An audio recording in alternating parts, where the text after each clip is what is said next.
بسم اللہ الرحمن الرحیم۔ السلام علیکم۔ آج کے اس ویڈیو میں ہم قربانی کی فضیلت کے مسائل بیان کریں گے۔ شروع کرنے سے پہلے ایک چھوٹی سی ریکویسٹ ہے، اگر چینل پر نئے ہو اور سبسکرائب نہیں کیا تو برائے مہربانی چینل کو سبسکرائب کریں۔ بسم اللہ الرحمن الرحیم۔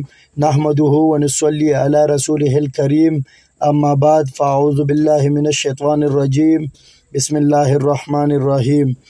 فصلی لربک وانحر، تم اپنے رب کے لیے نماز پڑھو اور قربانی کرو۔ مذکورہ بالا آیات مقدسہ میں اللہ تعالیٰ نے اپنے پیارے محبوب صلی اللہ تعالیٰ علیہ وسلم کو قربانی کا حکم دیا۔ ہجرت کے بعد 10 سال تک حضور صلی اللہ علیہ وسلم نے مدینہ طیبہ میں قیام فرمایا اور ہر سال قربانی فرماتے رہے۔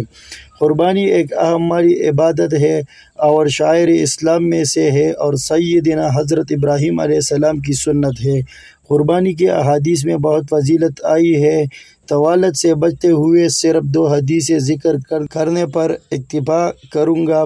حضرت زید بن رقم رضی اللہ تعالی عنہم فرماتے ہیں کہ صحابہ کرام رضی اللہ تعالی عنہم نے عرض کیا، یا رسول اللہ صلی اللہ تعالی علیہ وسلم، یہ قربانیاں کیا ہے؟ تو آپ صلی اللہ علیہ وسلم نے ارشاد فرمایا کہ یہ تمہارے باپ حضرت ابراہیم علیہ السلام کی سنت ہے۔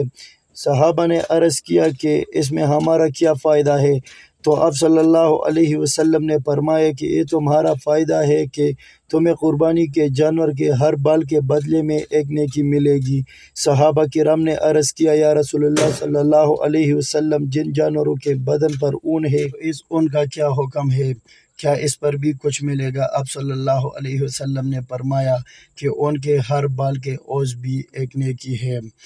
محترم قارئین، غور کیجئے، اس سے بڑھ کر اور کیا ثواب ہوگا کہ ایک قربانی کرنے سے 1000 اللہ کو نیکیاں مل جائے۔ بیل اور دبنے کے بدن پر لاتعداد بال ہوتے ہیں، اگر کوئی صبح سے شام تک گننا چاہے تو بھی نہیں گن سکے گا۔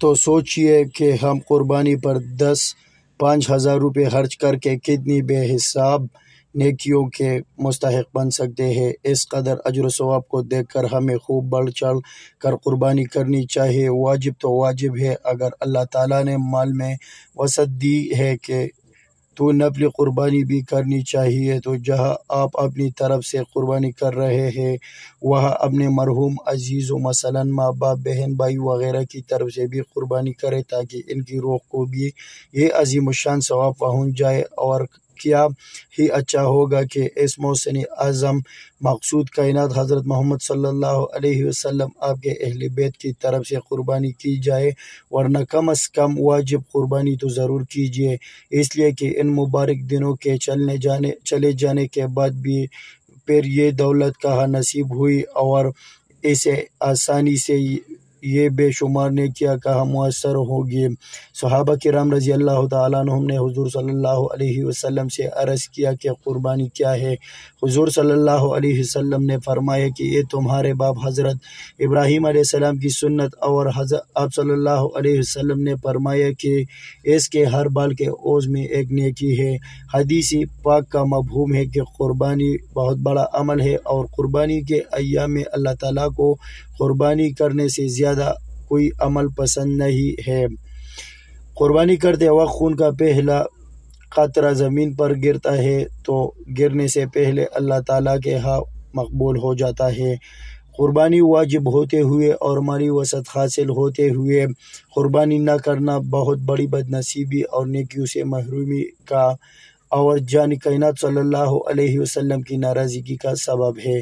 جس شخص نے قربانی واجب ہوتے ہوئے قربانی نہ کی تو اس سے بڑھ کر بدنصیب کون ہوگا کہ ایسے شخص کو اللہ کے رسول صلی اللہ علیہ وسلم نے عیدگاہ میں آنے سے منع فرمایا۔ حضرت ابو ہریرہ رضی اللہ تعالیٰ عنہ سے روایت ہے کہ حضور اکرم صلی اللہ علیہ وسلم نے ارشاد فرمایا کہ جس شخص نے قربانی کرنے کی استطاعت ہو پھر وہ قربانی نہ کرے تو ایسا آدمی ہماری عیدگاہ میں نہ آئے۔ حدیث مذکورہ پر غور کیجیے، اور وہ لوگ جو کہ مالی وسعت اور قربانی کی استطاعت رکھتے ہوئے واجب قربانی ادا نہیں کرتے، وہ آنکھیں کھولئے اور اپنے ایمان کی خیر منائیے۔ اول تو یہی خسارہ کیا کم تھا کہ قربانی نہ کرنے کے سبب 1000 لاکھ نیکیوں اور اتنے بڑے اجر و ثواب سے محروم ہو گئے، پھر اس پر اللہ کے رسول صلی اللہ علیہ وسلم ناراض ہو جائے اور عیدگاہ میں حاضری سے روک دے، ایسے شخص کا ٹھکانہ کہاں ہوگا۔ عیدگاہ اور مساجد اللہ تعالیٰ کی محبوب اور پسندیدہ جگہ ہے۔ یہاں جمع ہونے والوں پر عفو کرم کی بارشیں ہوتی ہے، اللہ تعالیٰ کی خصوصی رحمتوں کا نزول ہوتا ہے۔ یہاں کی حاضری سے کسی بد نصیب سے بد نصیب ہی روکا جا سکتا ہے، لہٰذا بخل سے کام نہ لیجیے، خوش دلی سے قربانی کیجیے۔ جس نے یہ مال دیا، یہ حکم بھی اسی کا ہے، اسی کے حکم کی تعمیل کیجیے، اسی میں سلامتی اور برکتیں اور دنیا و آخرت کی کامیابی ہے۔